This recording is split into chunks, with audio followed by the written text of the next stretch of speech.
Objectif évolution. Bilan. Bonjour, professeur Satou, pour vous servir. Nous sommes le 30 mai 2016. La dictature de la République française est au beau fixe, et pour un certain nombre d'entre vous, vous venez seulement de vous rendre compte d'une lente dérive totalitaire qui a commencé il y a près de 35 ans avec l'élection d'un droitard encarté au Parti Socialiste, François Mitterrand. Comme Valls d'ailleurs. Bref. Si je suis ici, c'est pour vous donner des outils. Dans ce monde de mensonges et de médiocrité, il est de bonne guerre pour les dictateurs d'empêcher l'émancipation des peuples qui sont sous leur joug. Historiquement, l'outil d'asservissement le plus efficace est la propagande. Dommage pour nos élites, ils n'ont pas verrouillé Internet à temps. On peut y aller, il suffit que les autorités s'en donnent les moyens. Internet est un champ d'impunité parce que ça explose dans tous les sens, mais ça se régule aussi, Internet. Entre nous, les Chinois, ils y arrivent bien. Comprenez-moi bien, le savoir, c'est le pouvoir. Sans savoir, il est impossible de comprendre des concepts qui touchent notre vie de tous les jours. Dans un système où on vous demande d'utiliser votre lobe frontal uniquement au travail, pour ceux qui ont la chance d'avoir un travail qui demande d'utiliser plus de neurones que ce que jamais Morano n'a jamais eu, et où tout votre temps libre est basé sur les loisirs et la consommation végétative. Est-ce qu'on se ferait pas un petit point sur les télé-réalités, ça faisait longtemps? Ouais, bien. Ça m'arrange, c'est prévu. Là, c'est l'océan méridionien, là? C'est la mer de la Manche. Qu'est-ce que tu viens de dire comme connerie? C'est l'océan méridionien, là? Méditerranéen? Ouais. Pas du tout, ma chérie. Bah ici? Ouais. C'est quoi? L'océan méditerranéen. Et donc là, on est avec Aurélie qui est en train de nous dire que en face de nous, donc l'eau, c'est l'océan Mérimédien. Allô Aurélie, l'océan Mérimédien, ça n'existe pas. En tout cas, on est pas très loin de Bruxelles. Là, à Bruxelles, t'es à 2 heures de Bruxelles. Jamais de la Bien vie. sûr que si. C'est quelqu'un qui a bien mangé, là, qui est en forme, là, 1 heure, c'est bon à dire. Mais c'est incroyable, en 2h30 on peut être rentré. Mais pourquoi on prend l'avion pendant 12 heures alors? Non, attendez, s'il vous plaît. Monsieur Duchesne, le réalisateur, filmez le bas un peu là, il n'y a que le haut. Le problème de Morandini, c'est que c'est un gros con. Nous avons vu en 25 ans la lente régression de l'éducation nationale. Je pense que le problème de l'éducation est le plus grave, avec l'immigration, est le plus grave problème de la France d'aujourd'hui. Le plus grave. Je pense réellement que toutes les réformes qui ont été faites depuis 40 ans font baisser la France au-dessous du niveau des autres pays, sur le plan intellectuel, sur le plan de la formation, et surtout incroyablement au-dessous du niveau qu'elle avait atteint jusque-là. Il y a eu une destruction. Régression que nous voyons de plus en plus sur les jeunes générations. Regardez vos larves qui squattent vos canapés. Mais c'est con un cerveau. Il n'y a pas plus con qu'un cerveau. Je m'excuse de le dire aussi grossièrement. C'est plein de failles, c'est plein de trous. Et quand vous arrivez à rentrer dans les trous, vous arrivez à faire passer des messages, ou en tout cas, vous arrivez à orienter le comportement des gens. Et c'est ce qui se passe, et c'est ce que fait, ce qu'ils appellent pompeusement le neuromarketing.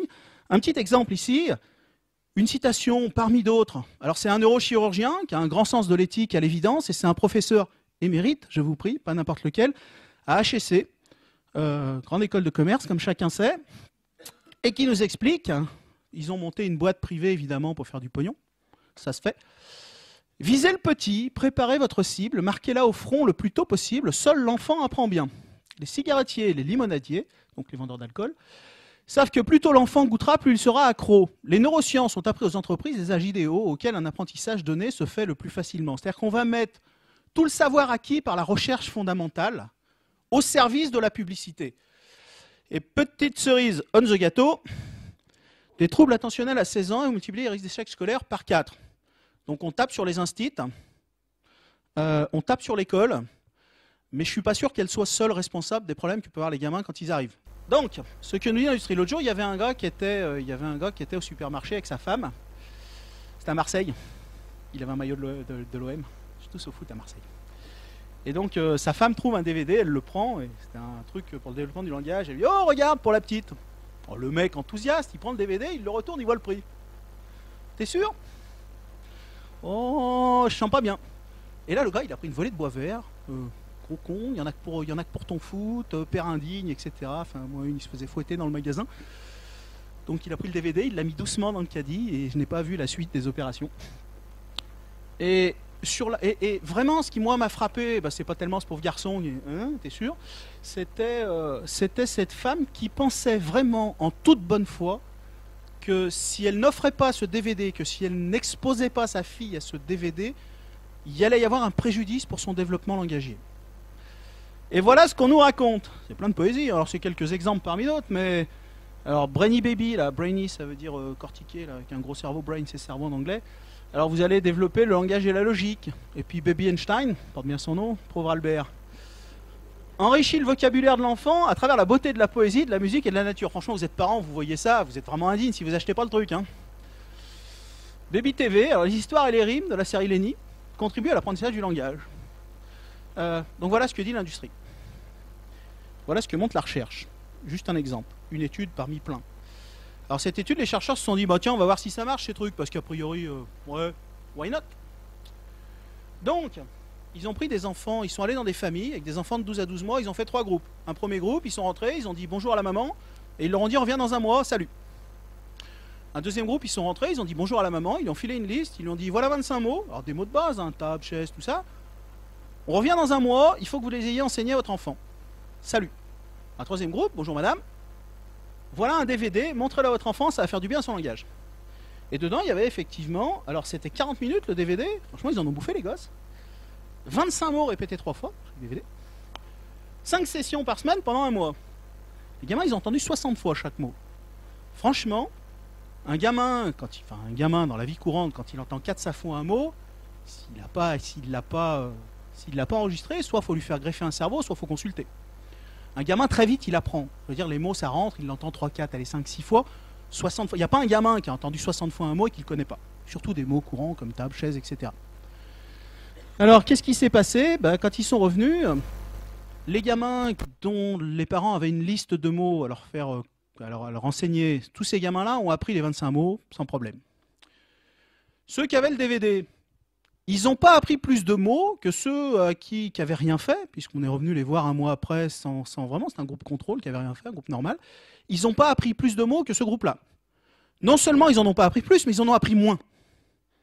On peut se dire, ouais, pas plus, mais moins. Tu charries, garçon. Imaginez la situation. D'abord, le langage, c'est vraiment, encore une fois, c'est vraiment c'est de l'horlogerie, c'est de l'orfèvrerie évolutive, je ne sais pas comment appeler ça, c'est un miracle. Je ne sais pas si vous avez déjà vu une mère parler à son bébé.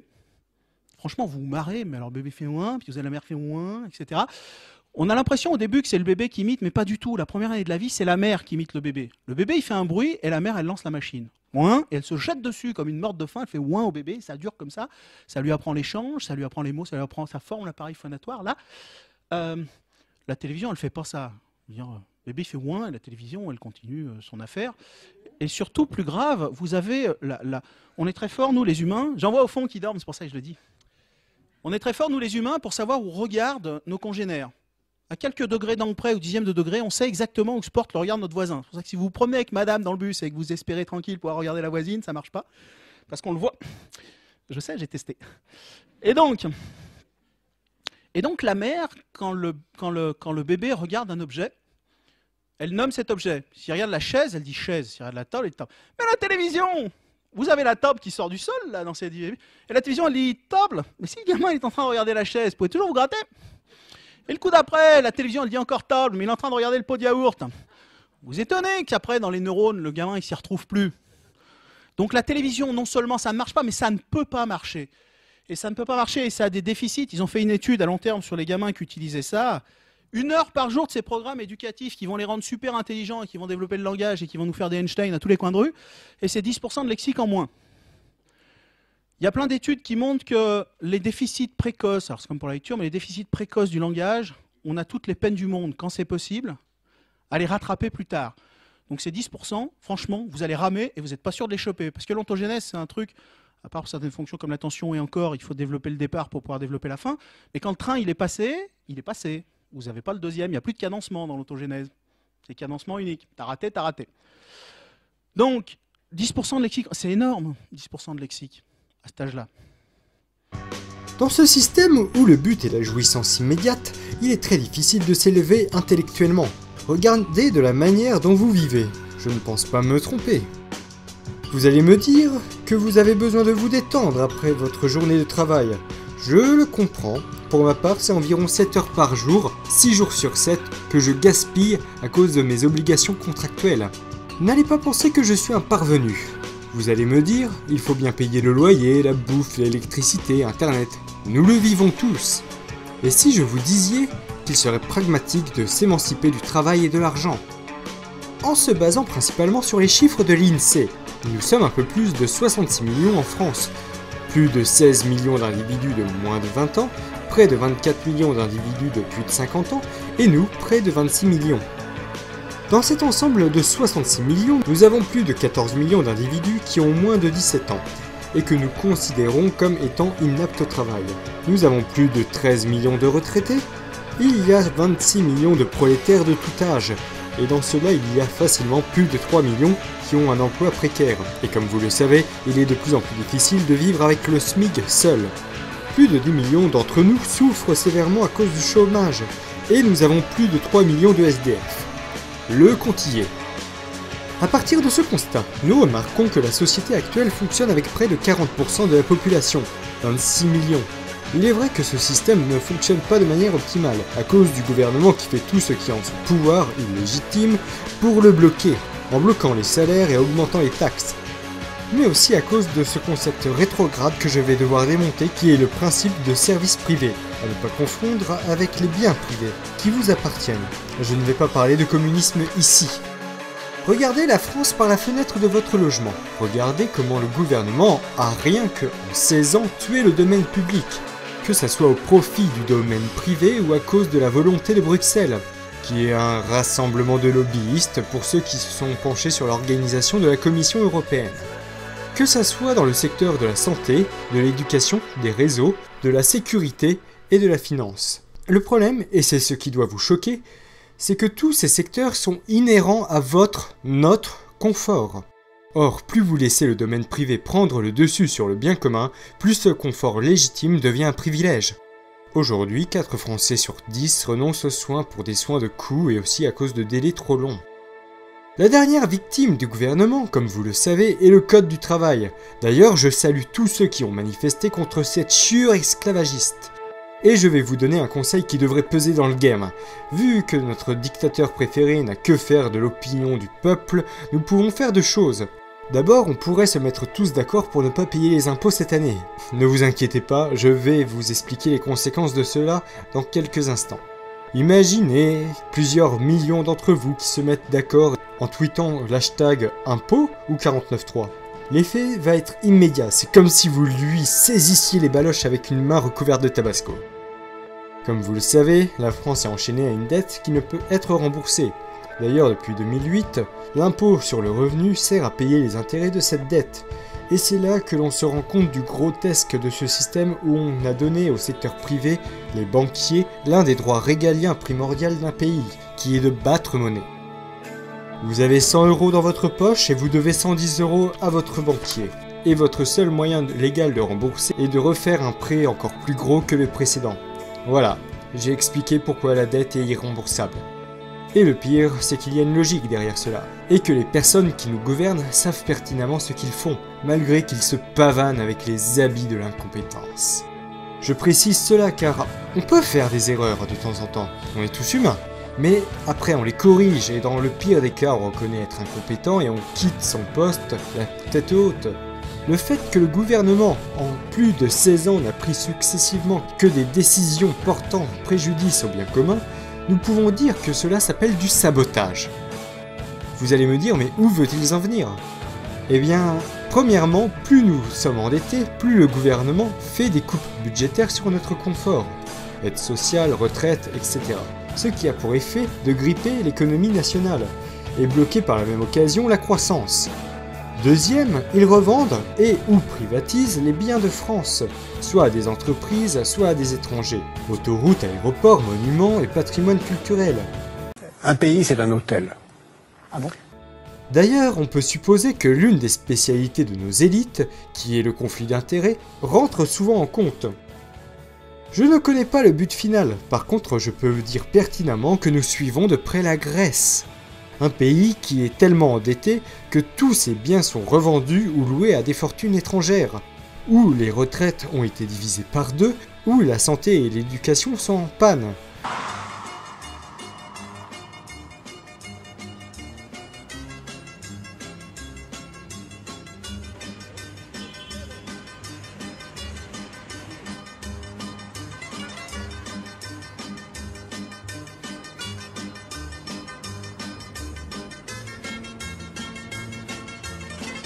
En Grèce, ces chiffres ne sont pas abstraits, ils ont un visage. Les statistiques placent la Grèce aux limites d'une crise humanitaire. L'enjeu de ces élections est donc soit de sortir de cette crise, soit de continuer avec ces politiques qui nous ont amenés jusqu'ici et qui clochardisent les citoyens, la classe moyenne, les salariés et les jeunes touchés par un fort chômage et qui ne voient aucune perspective. Il y a aussi un enjeu pour l'Europe. Est-ce que l'Europe reviendra vers une politique de solidarité et de collaboration entre les peuples, ou bien restera-t-elle une Europe des monopoles et des intérêts oligarchiques ?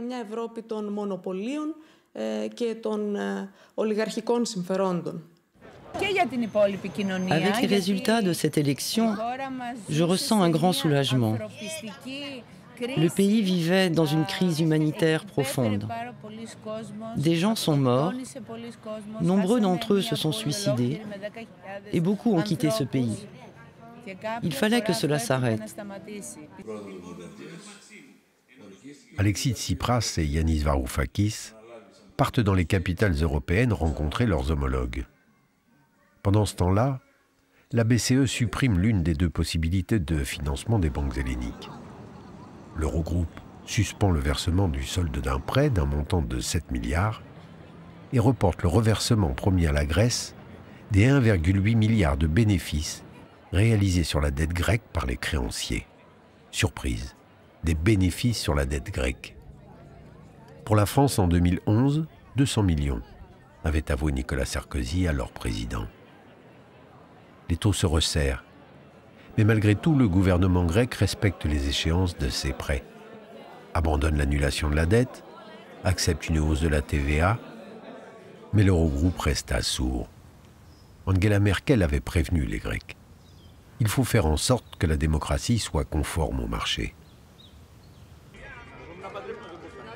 La Grèce était culturellement une société autosuffisante et frugale, bien différente des sociétés occidentales du Nord. En 2001, le pays fut jeté dans la zone euro grâce au trucage de ses comptes par la banque américaine Goldman Sachs et à l'aveuglement et la surdité volontaire de l'Europe. Subitement, l'argent coula à flot. Les banques proposaient des crédits faciles et les Grecs, répondant avec joie à leurs sollicitations, s'endettèrent outrageusement. La société frugale se transforma en société de consommation. En parallèle, un État archaïque et corrompu se grisa d'infrastructures inutiles, d'armements obsolètes et même de Jeux olympiques dispendieux. Qui est responsable si ce mot a encore un sens en Grèce? Les Grecs drogués à l'argent facile et au clientélisme? Les politiciens corrompus? L'Europe détournant le regard? Les banques, véritables dealers de prêts? Les Grecs, l'État, l'Europe, les banques, tous sont responsables. Mais qui est le plus coupable? Celui qui tend le pot de miel ou celui qui met les doigts dans le pot de miel? Et puis un jour, tout s'est arrêté. Les impôts de la moitié la plus pauvre de la population ont augmenté de 337%, tandis qu'ils n'augmentaient que de 9% pour la moitié la plus riche. Quant aux revenus, la baisse pour les pauvres fut 5 fois plus importante que pour les riches. Quelle est cette logique qui prend au plus faible pour apurer les errances d'un système? Athènes, symbole de la crise, ressemble de plus en plus à une ville du tiers-monde. L'austérité a un prix. Santé, éducation, culture. C'est principalement sur ces budgets que l'Europe impose des économies. En février 2012, la Troïka interdit au gouvernement grec d'imputer 325 millions d'économies sur les budgets militaires pour les imputer sur celui des retraites. Alors en 5 ans, la mortalité infantile a augmenté de 43%. Les cas de sida ont été multipliés par 10. Et 35% de la population vit sous le seuil de pauvreté. Les ombres de la Troïka connaissent-elles la rue? Y vivre était il y a 10 ans culturellement inimaginable en Grèce. Plus clairement, en 2008, l'État grec endossait les risques pris par les banques durant la décennie précédente. L'État grec était alors en faillite. Les banques et le secteur financier, moteur du désastre, étaient sauvés. Non contents, par sécurité, ils augmentèrent alors les taux d'intérêt jusqu'à 20%. Et grâce à des produits financiers complexes, ils continuaient d'empocher des fortunes sur l'insolvabilité de la Grèce. Cette commission vérité montra que, pour sauver les banques, le FMI comme la BCE avait transgressé la légalité. Qu'en 2012, l'Eurogroupe imposa au Parlement grec le vote du second mémorandum à partir d'un document de 800 pages remis aux députés seulement 24 heures avant. Ces pratiques interrogent jusqu'au caractère légal de cette dette.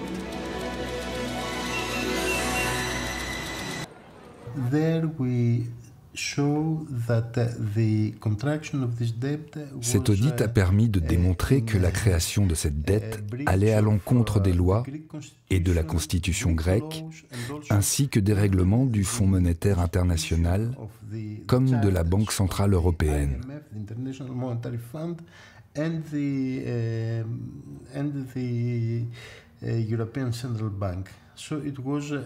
Cette dette, et on ne parle que de la dette des 5 dernières années, qui représente 80% de la dette totale, était illégale, odieuse et illégitime.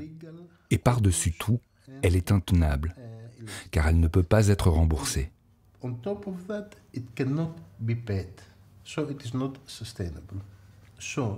Les gens qui ont pris ces décisions ont détruit ce pays et sa population. Ils pensent que jamais ils ne seront punis pour ce qu'ils ont fait. Il faudrait que cela change. Et la Grèce est un très bon endroit pour commencer cela. Les gens qui ont gouverné la Grèce et signé ces accords internationaux, ainsi que les gens à la tête de la Banque centrale de Grèce, sont les premiers à devoir être traduits en justice pour ce qui s'est passé, c'est-à-dire la ruine de ce pays. Mais la recherche des responsabilités ne doit pas se faire qu'ici. On doit commencer par la Grèce, mais tous les pays d'Europe devraient faire la même chose pour faire comprendre les responsabilités de ces organisations. Les gens ne savent pas à quel point l'Union européenne, comme la Banque centrale européenne, privilégie les banques. Eux aussi devraient payer pour cela. Le 13 juillet, Tsipras humilié est contraint d'accepter la logique coloniale de la Troïka. Pour la Grèce, ce furent 7 mois d'espoir et de dignité retrouvée. Un temps où ce pays fut beau de sa résistance et pas seulement de ses plages. Quant aux résultats économiques, il n'est pas pire qu'avant. Pour l'Europe, c'est la perte. La perte de 2 générations de jeunes Grecs qui ne verront en elles que mépris et cause de pauvreté, car qu'espérer lorsque voter, expression de la démocratie, n'a plus de sens. Quelle est la limite des peuples à encaisser la misère? N'y a-t-il qu'une violence de la rue pour arrêter la violence dogmatique des chiffres? Avec la crise, l'ancien meurt et le nouveau ne peut pas naître. Pendant cet interrègne, apparaissent les phénomènes les plus morbides, écrivait Gramsci. Aujourd'hui, comme en 1929, le phénomène morbide est une extrême droite populiste. Et peut-être bientôt, un fascisme funeste. Le niveau au-dessus de la Grèce serait ces pays d'Afrique qui ont été mis en esclavage, littéralement, par le FMI. Bonsoir. Il y a une info qui ne passe jamais aux journaux télévisés et qui pourtant touche des millions d'hommes et de femmes. Ce sont des événements invisibles qui provoquent la misère et l'immigration clandestine et qui finissent donc par nous concerner tous. C'est de ce visage toujours dissimulé de la planète que traite le documentaire que nous allons vous montrer ce soir. C'est un documentaire britannique de la BBC sur un petit pays africain, le Ghana. C'était ma ferme. La mine a abîmé toutes les terres. Qu'est-ce que vous cultiviez? Du cacao, du manioc, des bananes plantains, de l'huile de palme, de l'arachide, beaucoup d'arachide. Et maintenant? Tout est détruit. Tout est abîmé. Vous ne cultivez plus rien? Plus rien. Vous voyez? Toute la ferme est recouverte par les déblais. L'impact de la mine a de bons et de mauvais effets. Mais ces effets de nuisance sont limités. Dans ce pays, les grandes institutions financières occidentales ont imposé un ordre implacable avec des conséquences humaines extrêmes. Vous allez voir comment elles provoquent un exode rural massif. Vous allez voir comment le prix de l'eau potable privatisée fait que les Africains n'ont plus accès à l'eau. Vous allez voir comment dans les hôpitaux, privatisés eux aussi, on retient en otage les malades jusqu'à ce qu'ils puissent payer leurs notes d'hôpital. Vous êtes là depuis quand? Je suis guérie depuis 5 jours. Mon mari cherche un prêt pour payer l'hôpital, mais il ne l'a pas trouvé. Il est parti voir si son oncle pouvait lui avancer l'argent. Comment ça se passait avant le cash and carry? Quand j'étais petit, je n'ai jamais payé pour des soins médicaux. Et j'ai été admis plusieurs fois dans des hôpitaux universitaires. Ça fonctionnait bien.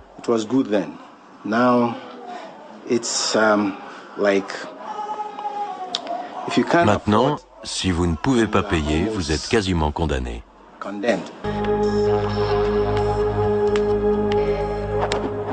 Mary Agekum est assise sur de l'or, mais elle n'en tire aucun profit. Elle habite dans le village de New Atwabo, un village déplacé de l'ouest du Ghana. Elle casse des cailloux 12 heures par jour. La vie est vraiment dure. Je peux à peine m'occuper de mes enfants. Je n'ai pas de quoi les nourrir, encore moins de quoi les habiller. Hier, je n'avais pas assez pour leur acheter à manger en partant au travail. Ils sont restés le ventre vide jusqu'à mon retour, le soir. Ça me rend triste. Élève modèle, c'est ainsi que la Banque mondiale considérait le Ghana. Mais après 20 ans de libéralisme économique, le modèle ne semble pas avoir répondu aux attentes de la population. La famille de Mary vivait relativement bien. Elle possédait une ferme, jusqu'à l'arrivée d'une compagnie minière. Un jour, des Blancs sont venus, soi-disant pour compter tous les habitants du village. Au début, nous n'avons pas compris. Plus tard, on nous a expliqué que le gouvernement leur avait donné la terre et que nous devions partir. Si nous avions refusé de partir dans le calme, ils auraient envoyé l'armée. Ce cas n'est pas isolé. Les 2 tiers de la terre de cette région ont été vendus à des multinationales. Les indemnités d'expropriation ont été dérisoires. Les bonnes semaines, Mary et ses enfants gagnent l'équivalent de 3 €. Cette même politique qui a conduit à l'expropriation des terres a rendu l'éducation et la santé inabordables. Et aujourd'hui, l'eau est aussi devenue payante.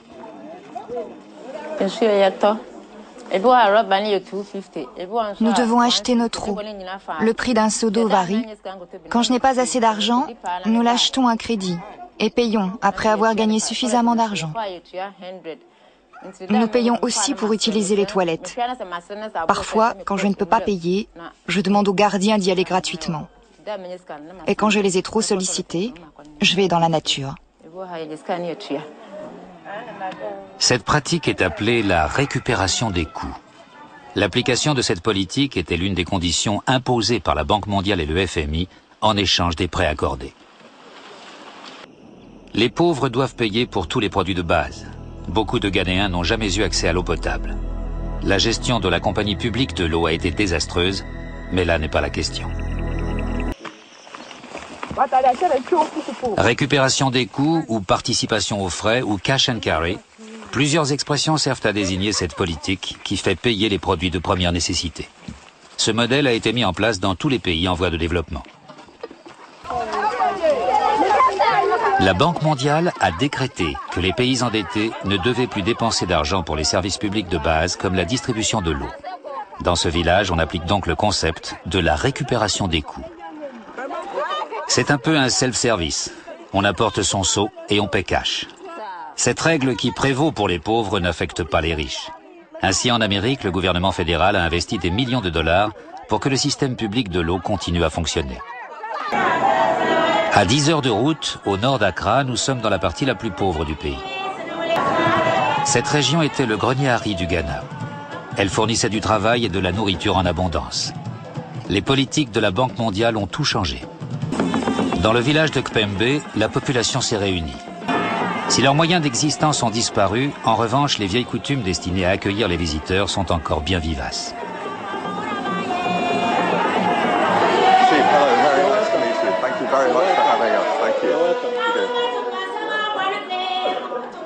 Le chef est entouré de sa cour, mais même s'il respecte la tradition, les esprits bougent.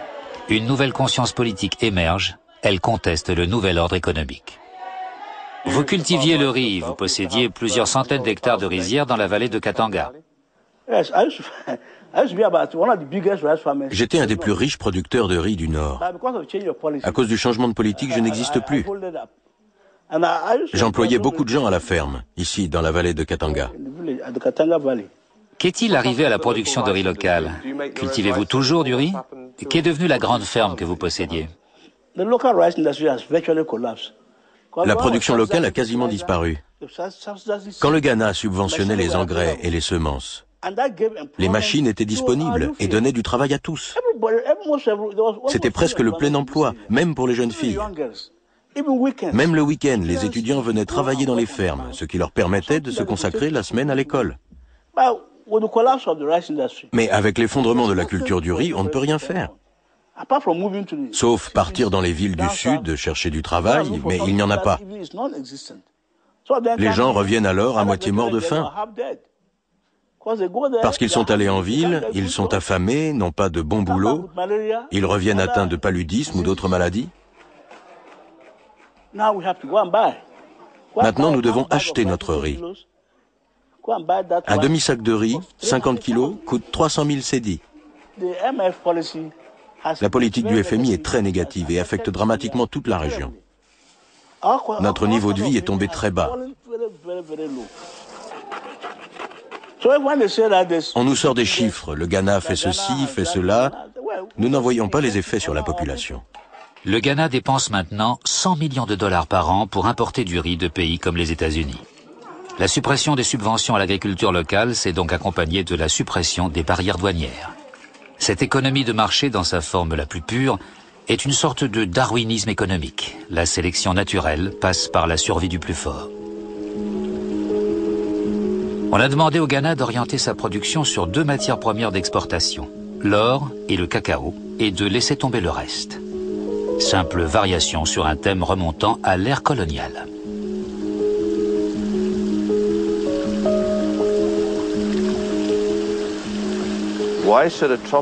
Pourquoi un pays tropical, semi-tropical ou semi-aride devrait-il cultiver du riz? Et pourquoi pas? Je doute vraiment que le Ghana devienne autosuffisant. Pourquoi viser cela? Alors que la Thaïlande ou le Vietnam, grâce à tous leurs avantages naturels, produisent un riz à un prix bien inférieur à ce que pourrait produire le Ghana. Non, je parle de l'Amérique, de la plus grande des superpuissances qui subventionne son agriculture à hauteur de 20 milliards de dollars par an, alors que vous refusez aux gens d'ici de subventionner leur production nationale. Quelque chose cloche, non? Quelque chose ne va pas dans la politique agricole américaine, parfaitement. Non, vous pensez que le Ghana peut faire mieux que l'Amérique en matière de subventions? Laissez-moi vous donner un chiffre qui est choquant mais vrai. Les subventions à l'agriculture des pays de l'OCDE dépassent le revenu de l'Afrique. On ne peut donc pas rivaliser avec ces pays. Le jeu de la sélection naturelle est faussé. Les pays pauvres sont obligés d'appliquer les règles, les pays riches, non. Pour les gens du FMI, pour les économistes qui jonglent avec les chiffres et les théories, cette contradiction est un peu troublante.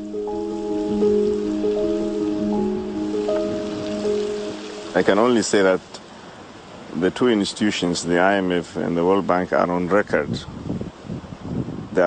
Je peux seulement dire que les 2 institutions, le FMI et la Banque mondiale, ont demandé publiquement à l'Europe, aux États-Unis et à d'autres grands pays de supprimer les obstacles freinant les exportations des pays en voie de développement.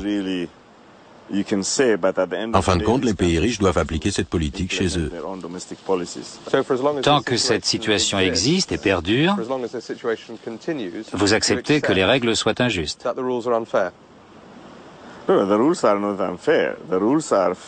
Les règles ne sont pas injustes, elles sont justes. Les pays doivent les appliquer. C'est donc la situation qui est injuste. La situation est injuste, mais les règles sont équitables. Le libre-échange, tout ce qui contribue au libre-échange est juste. Son application ou sa non-application est un autre problème, qui entraîne une situation injuste.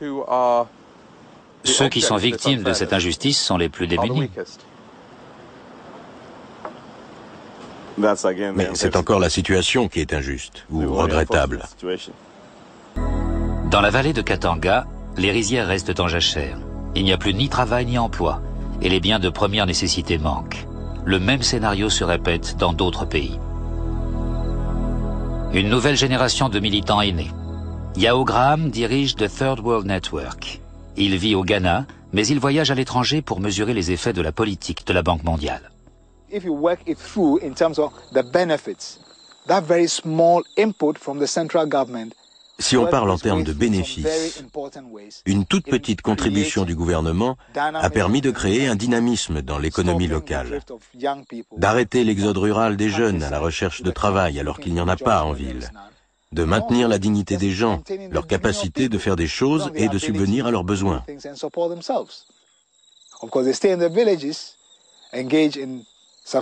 Alors ils restent dans les villages, se lancent dans une agriculture vivrière, mais n'ont pas les moyens de payer pour les services sociaux de base, comme l'éducation, la santé, l'eau. Nous sommes dans un cercle vicieux. Les prêts étaient soumis à conditions. Coupe dans les dépenses publiques, ouverture des marchés, suppression des subventions, faire payer les services publics. Et les prêts ont entraîné des dettes.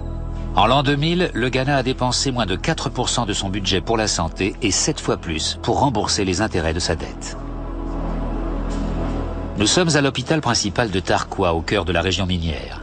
Il doit maintenant s'autofinancer. En clair, c'est aux malades de payer l'addition. Les gens doivent payer pour leurs frais de santé. Et les autres malades, c'est pareil pour eux? Les médicaments, qui les paye? Les malades? Ils paient les médicaments, c'est du cash and carry. Cash and carry, vous appelez ça comme ça? Et c'est quoi au juste? Le principe du cash and carry a été mis en place par le ministère de la Santé. Depuis des années, il y a un problème de financement du ministère et du système de santé. On a pensé qu'il était sage d'introduire ce que l'on appelle la participation aux frais. Depuis qu'on a réalisé que le gouvernement seul ne pouvait pas prendre en charge la santé de la population, les gens qui en ont besoin doivent payer. Mais il faut que les usagers paient pour que l'hôpital puisse fonctionner. Comment ça se passait avant le cash and carry? Quand j'étais petit, je n'ai jamais payé pour des soins médicaux. Et j'ai été admis plusieurs fois dans des hôpitaux universitaires. Ça fonctionnait bien.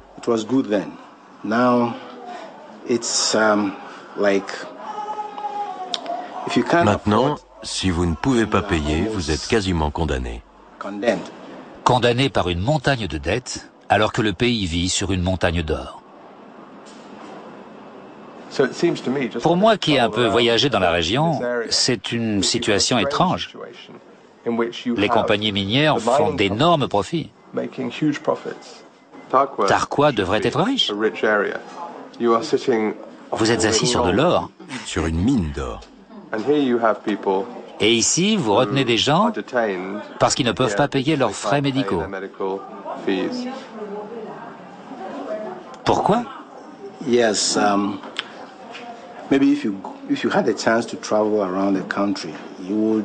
Si vous avez eu la chance de voyager dans le pays, vous aurez remarqué que la plupart des régions minières connaissent le même problème. L'or est exploité, mais la population n'en tire aucun bénéfice. Au temps des colonies, le Ghana s'appelait la Gold Coast, la côte de l'or. Le pays a toujours beaucoup rapporté aux étrangers, mais la richesse n'est jamais revenue à la population. Quand le Ghana accède à l'indépendance en 1957, les principales industries comme l'or sont nationalisées. Mais au début des années 80, l'économie s'effondre, la corruption a tout gangréné. Le FMI et la Banque mondiale proposent alors leur programme d'ajustement structurel.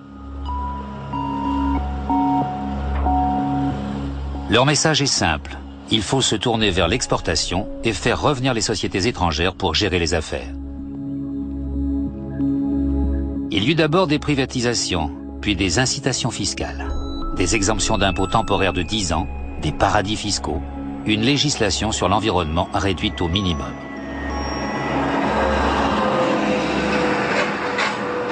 Ces politiques favorables aux investisseurs ont servi de modèle dans tous les pays en voie de développement. Quand ils ont décidé de creuser ici, qu'ont-ils fait? Ils sont venus au village? Oui. Et ils vous ont donné des explications sur ce qui allait se passer? Ils sont venus il y a 9 ans. Cette compagnie met vraiment la pression. Lorsqu'ils sont arrivés, ils ont dit qu'ils avaient l'autorisation d'exploiter. Puis le gouvernement la leur a donnée. Ils ont fait venir l'armée et la police pour exercer leurs activités minières. Aussi, quand on va sur nos terres, ils se montrent violents. Des allégations de ce type se sont soldées par une série de manifestations contre les activités des compagnies minières. Les gens des villages voisins se sont mobilisés.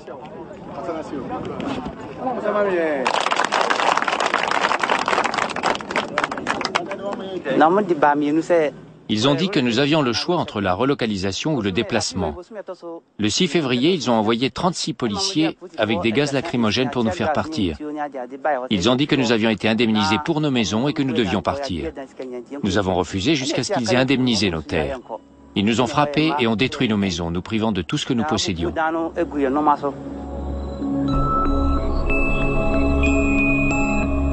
Pour les habitants de Kéyé-Ouéré, le choix est impossible. Il faut soit abandonner ses terres, quitter sa maison, recevoir une maigre indemnité et une fois l'argent épuisé, ne plus avoir rien pour vivre, ou bien rester et subir les nuisances de la mine. Ils ont aussi complètement détruit nos écoles. L'école la plus proche est maintenant à 10 km. Les enfants ne peuvent pas marcher si loin tous les jours, ils restent donc à la maison sans instruction. Les compagnies minières gardent un œil attentif sur ce mouvement de protestation grandissant.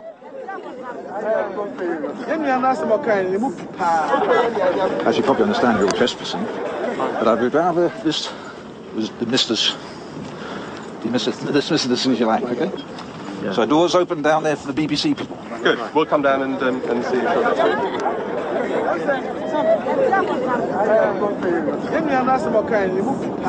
I'm very happy to be here today in Dumasi.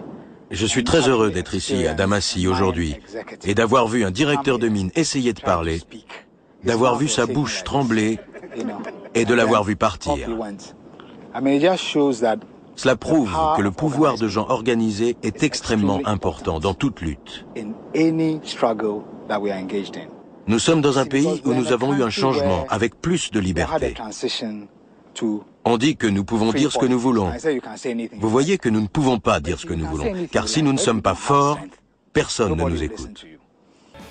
Donc, finalement, ne pas payer les impôts serait un geste citoyen contre la dette, puisque l'on préserve l'intégrité monétaire dans le circuit national. Vous allez me poser comme question, comment puis-je dire avec certitude, quoi que l'on fasse, nous allons forcément perdre nos droits sociaux? Simplement en regardant la politique sociale de l'Union européenne. Il n'y en a pas. L'Union européenne se limite à faire des prêts toxiques pour ensuite dire aux pays endettés de limiter leurs dépenses publiques, santé, militaire, droits sociaux, éducation, etc. Je vais appeler cela notre confort pour la suite, vous voulez bien? Regardez ce que la Commission européenne demande à ses membres, on croirait entendre le MEDEF.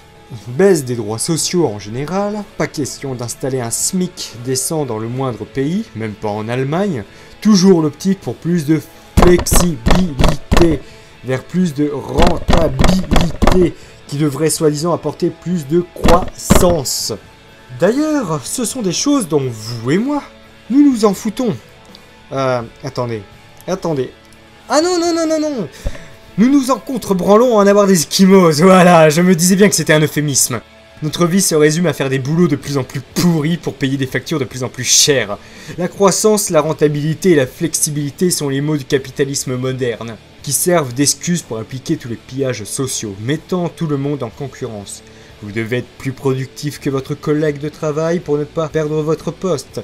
Et notre pays doit être plus productif que notre voisin sous peine d'être sanctionné financièrement par Bruxelles. Le seul effet de ce genre de logique est de faire pourrir les pays de l'intérieur en les faisant régresser socialement. Et pour aider, l'Union européenne subventionne les délocalisations vers les pays de l'Est. Et je pense aussi que vous ne voulez pas d'une vie qui soit faite de prostitution aveugle pour la compétitivité ou de mendicité, car c'est la finalité de ce genre de logique. Vous feriez bien d'ouvrir rapidement votre code du travail, les copains, avant qu'il tienne sur une feuille A4 en une ligne, à savoir travailler comme des merdes ou mourir comme des merdes. C'est ce qui vous attend, hein, les copains. Putain. L'Union européenne n'incarne pas la paix, mais l'esclavage d'un continent entier pour le plus grand bonheur des spéculateurs de tout poil. Il faut que vous compreniez cette logique de croissance exponentielle après laquelle on nous fait courir. Et aussi regarder les dégâts que l'on a déjà fait à la nature. N'est-il pas temps de prendre des résolutions? D'ailleurs, j'ai entendu parler de la schizophrénie des membres allemands de la Commission européenne. Ils ont des sueurs froides à l'idée que la France les domine. Et là, je parle pas à ces trous du cul, mais au peuple allemand. Vous trouvez pas que tout le monde en a assez bavé? Vous n'avez pas assez de problèmes dans votre pays, non? Nous, en France, c'est déjà la merde. C'est déjà le bordel pour gérer un pays, alors qui peut prétendre la légitimité de dominer plus d'un pays? Qui? Moi, avant de clamser, je vais veiller à aider mon pays du mieux que je peux. Nous ne voulons pas être dominés, et nous ne voulons dominer personne. Un petit chez-soi vaut mieux qu'un grand chez les autres. Nous posons notre droit de veto. Quand vous aurez envie de nous parler avec un comportement d'homme, venez nous voir. Luc, chapitre 6, verset 41. Pourquoi vois-tu la paille qui est dans l'œil de ton frère et ne remarques-tu pas la poutre qui est dans ton œil? Ou comment peux-tu dire à ton frère, frère, laisse-moi enlever la paille qui est dans ton œil, toi qui ne vois pas la poutre qui est dans le tien? Hypocrite! Enlève d'abord la poutre de ton œil, et alors tu verras clair pour retirer la paille de ton frère. Finalement, que l'on accepte ou non la loi du travail, tant que nous jouons selon leurs règles, nous sommes perdants. Je vous le dis, il faut s'émanciper de l'argent et du travail pour regagner notre liberté matérielle et s'émanciper du consumérisme.